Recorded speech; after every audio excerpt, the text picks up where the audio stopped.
Bon alors là, on va rentrer dans les coulisses de Rock by Sofa, on va passer à l'écriture du prochain épisode. Allez, venez avec moi.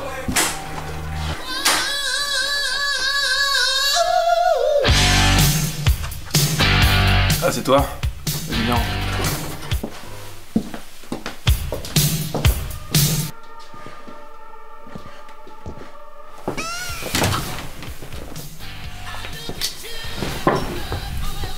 Alors? On s'y met? C'est quoi ce putain de look? Quoi? On doit bosser sur les Red Hot Chili Peppers? Et Bah, je suis en rocker. t'es au courant que les Red Hot c'est pas un groupe de métal? Le rock, c'est pas un groupe, mon gars. Le rock, c'est une way of life. Et je vais te montrer, moi.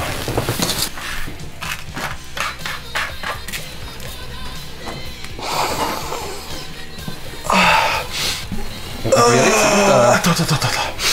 J'ai un dernier rituel à faire. Avant qu'on commence, c'est important. Si! Oh, il est vivace.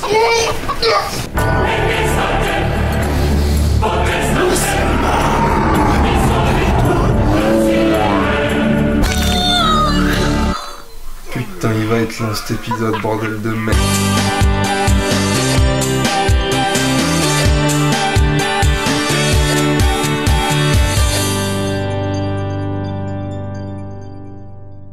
Bonjour à tous les amis et bienvenue pour ce premier épisode spécial de la chaîne qui sera consacré aux Red Hot Chili Peppers.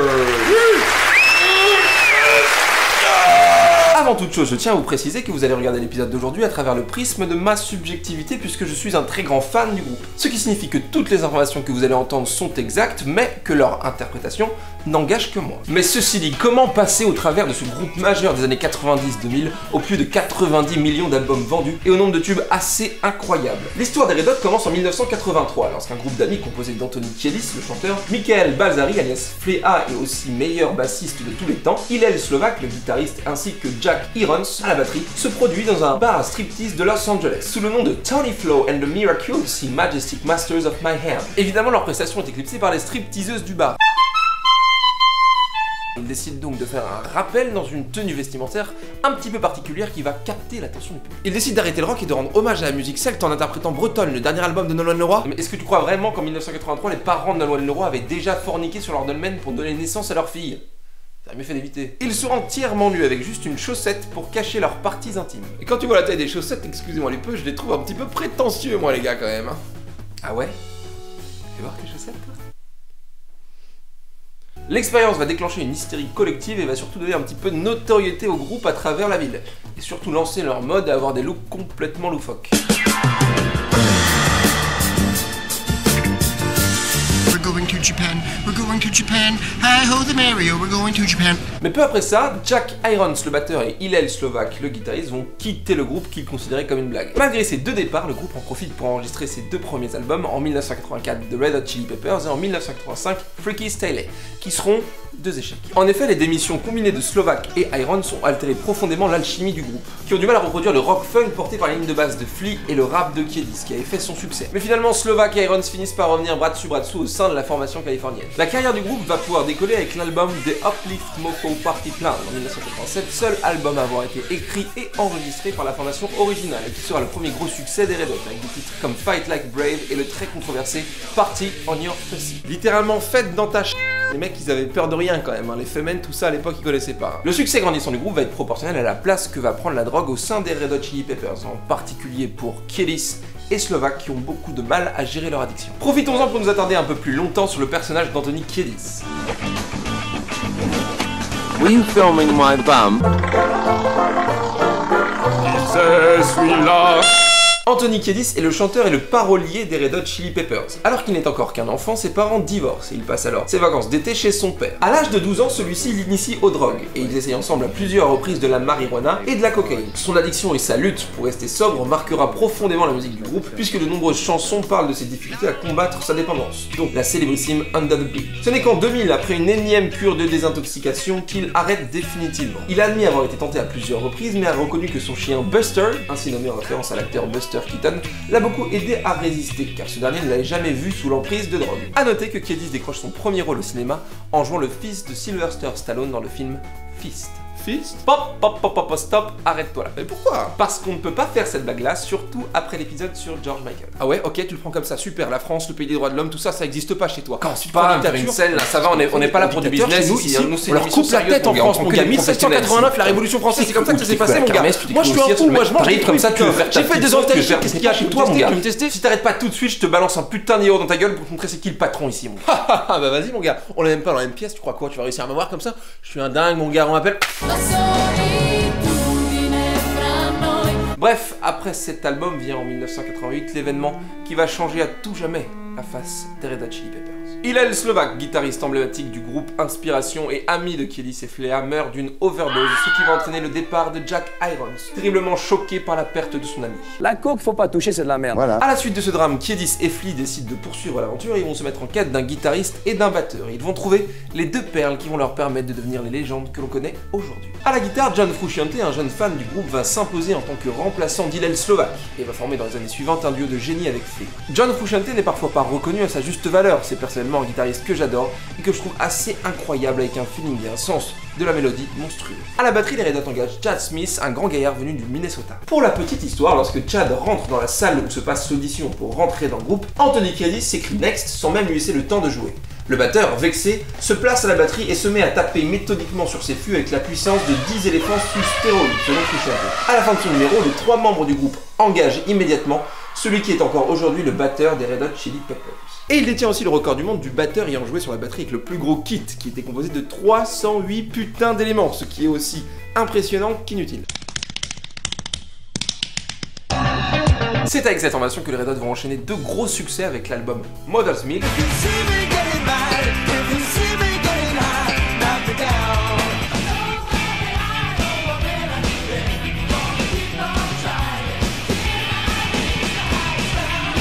et avec l'album Blood Sugar Sex Magic qui va vraiment les propulser au rang de star international.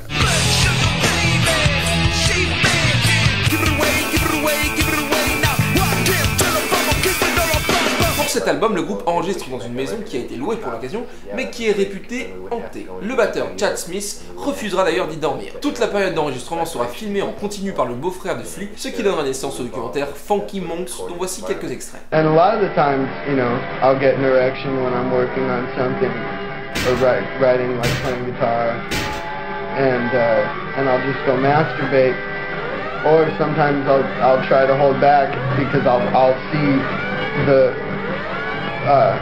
orgasm is something that would be detrimental to my strength creatively. Et d'ailleurs, à cette époque, le régime alimentaire, c'était une petite pomme le matin, une petite salade composée le midi, et 250 putains de grammes de coke directement dans la narine droite. Ça réveille. Et c'est après cet album que les soucis vont commencer pour John Frusciante, et nous aurons une nouvelle fois la preuve que la drogue, c'est mal. À la suite du succès de l'album, le jeune guitariste, propulsé au rang de superstar, vit très mal la pression médiatique à laquelle il est exposé. Il sombre dans l'héroïne et ses performances s'en ressentent. Il ira même jusqu'à entendre des voix lui conjurant de quitter la tournée. Au secours! Ce qu'il finira par faire en pleine tournée japonaise à Tokyo, avant de mettre un terme à l'aventure Red Hot Chili Peppers. Pendant 5 ans, son addiction à l'héroïne va le ronger de l'intérieur et le frôlera la mort à plusieurs reprises. Il va perdre sa maison et sa collection de guitares dans un incendie dont il est lui-même sans doute à l'origine. Il réalisera tout de même quelques albums, mais dont le but avoué est malheureusement de financer ses achats de drogue. Il reviendra dans le groupe californien en 1998 en ayant profondément changé de mode de vie. Guéri de sa dépendance à l'héroïne, il se penche tout d'abord vers un style de vie tendant vers l'ascétisme. C'est un peu comme du priapisme, mais avec du piment d'Espelette en plus. Priapisme.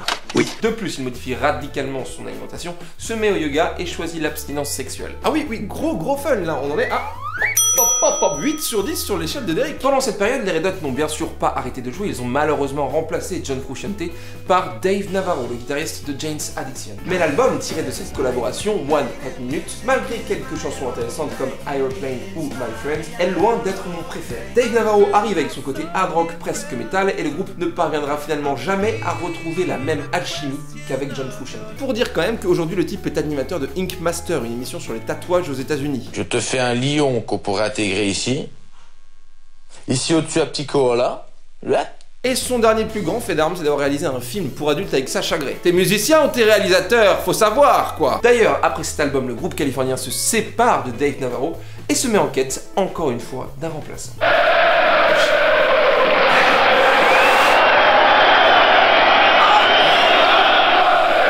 Mais dis-moi, il y aurait pas un guitariste qui a déjà joué avec les Red Hot, qui vient de résoudre ses problèmes d'addiction et qui serait éventuellement libre? Et si John Frusciante revient dans le groupe 5 ans après son départ? Oui, oui, oui, et oui. Et les Red Hot redeviennent le groupe légendaire qu'ils auraient toujours dû être. Entre 99 et 2006, les Red Hot sortent 3 albums tous aussi bons les uns que les autres, et avec chacun leur lot de tubes mondiaux. Californication en 1999, By the Way en 2002, et Stadium Arcadium en 2006, mon petit préféré. Et ce sera aussi le dernier album avec John Frusciante à la guitare, puisque celui-ci va quitter le groupe définitivement en 2009. Merci pour tout, John. Mais il laisse derrière lui un héritage, puisque son remplaçant n'est autre que Josh Klinghoffer, un grand ami de Frusciante. Avec lui, les Red Hot sortent l'album I'm With You en 2011, qui, si certains fans ont pas trop kiffé l'album, t'as vu, moi j'ai bien aimé. Cette année, les Red Hot reviennent sur le devant de la scène avec la sortie de l'album The Getaway, un nouveau single, Dark Necessities, et une tournée internationale tout au long de l'année 2016. Et d'ailleurs, Bichette, on me dit dans l'oreillette que tu seras présent au prochain concert des Red Hot à Bercy en octobre. Que tu réfutes l'information? Je peux vraiment rien te cacher, toi, t'étais vraiment dans ma tête. Hein. Ben oui, je sais, moi, lis en moi comme dans un livre ouvert, je veux dire. Voilà, je le fais parce que je suis vraiment désolé pour tout à l'heure. C'est vraiment des petites boutiques qui font des disputes tout le temps. Bon, allez, on passe au medley. Aujourd'hui, c'est un véritable pot-pourri.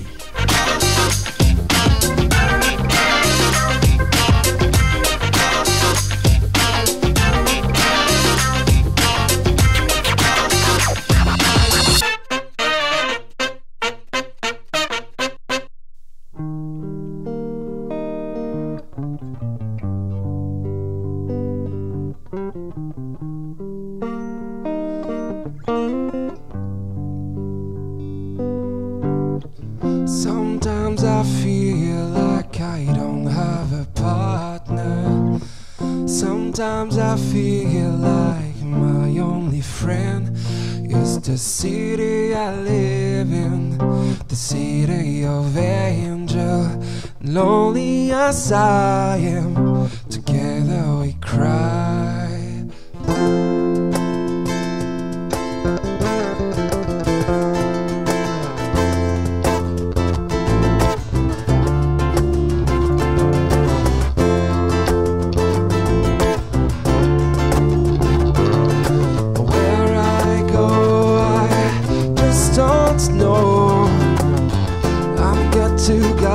Gotta take it slow. When I find my peace of mind, I'm gonna give you some of my good time.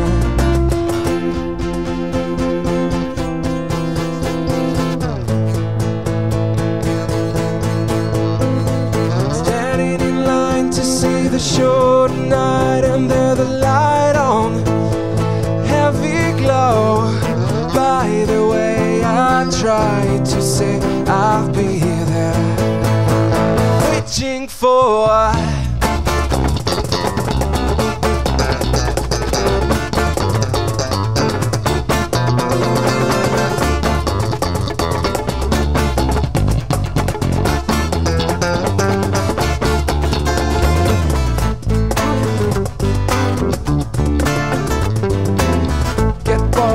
On Mississippi, Papa was a copper and her mama was a hippie. In Alabama, she was singing hammer. Price you gotta pay when you break the panorama. She never knew that there was anything more than poor, just another way to survive.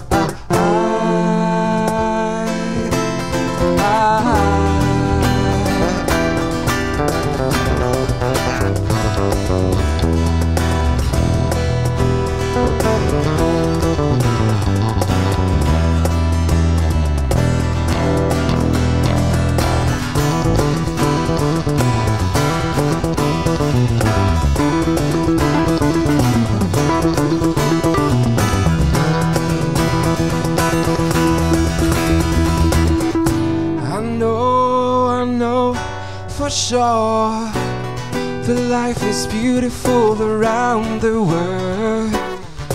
I know it's you. You say hello and then I say I do.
she bumped the all-in-one. She came back wearing a smile, looking like someone drugged me that wanted to unplug me. No one here is in charge, it's just another round and we go. Uh-oh, well here we go. Oh, oh, oh, oh.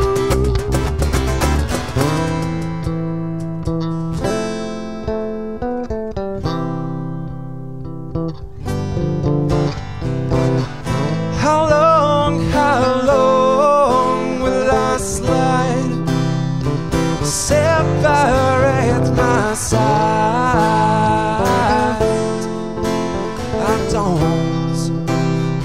I don't believe it's fair. Slit my throat, it's all I ever.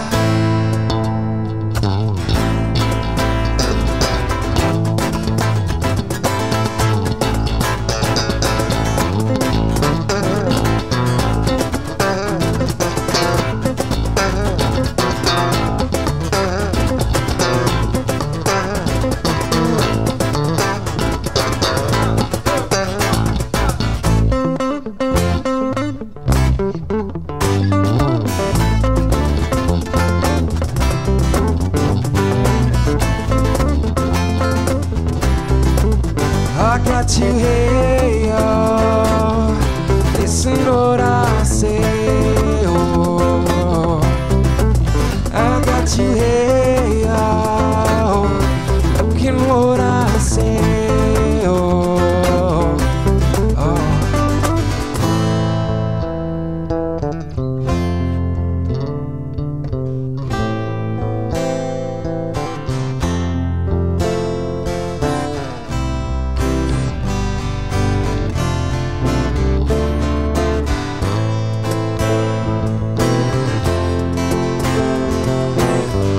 Searching very well to break the spell of ages. Superman and I'm this your dream, but if this war you waging, it's morning cold, hot chords of war. Dream of Californication, dream of Californication.